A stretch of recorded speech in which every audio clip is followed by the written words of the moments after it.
Of course, we also have our team of meteorologists tracking the storm, including certified chief meteorologist Tom Terry, who is breaking down that new track in severe weather center 9. And Tom, you have seen the surf, you have seen the damage, and now you've got the latest track. That's right. Yeah. And the rain is starting to pick up here. It's still just kind of a steady sideways rain in downtown Orlando. This is the new 4 o'clock advisory. It's still holding on to a tropical storm status at 70 miles an hour, but we still expect this to become a hurricane. It doesn't take much more.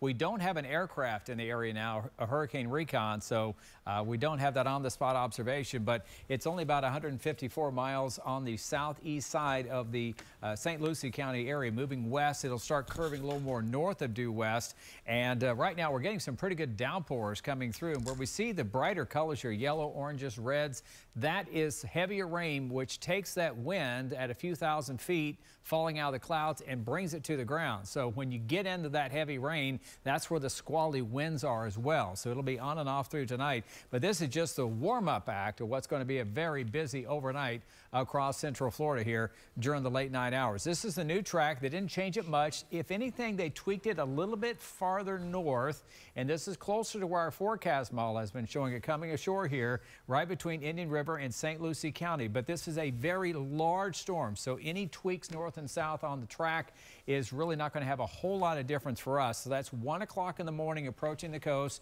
So approaching by midnight till around 2 or 3 a.m. coming in across southern Polk and Osceola County tomorrow morning. And by 1 o'clock in the afternoon, it's way over here near Cedar Key with winds of still 50 miles per hour. So let me take you through this hour by hour. And again, our early warning future track forecast model doing another great job with this storm. And by 11 o'clock tonight, you need to definitely be hunkered down because we're going to have very heavy winds and rain.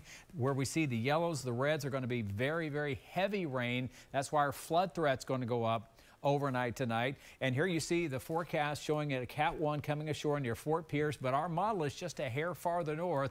But again, that is kind of splitting hairs because we're on the north side where all the wind and rain are going to be maximized. So that's why the surf is going to be hammering along the shore. We've already had some problems along the coast, and again, we're just in the intro stages. So 2 a.m., we're also going to have a higher tornado threat. We didn't hardly have any tornado action from Ian because we had dry air that kind of will kill the tornado threat.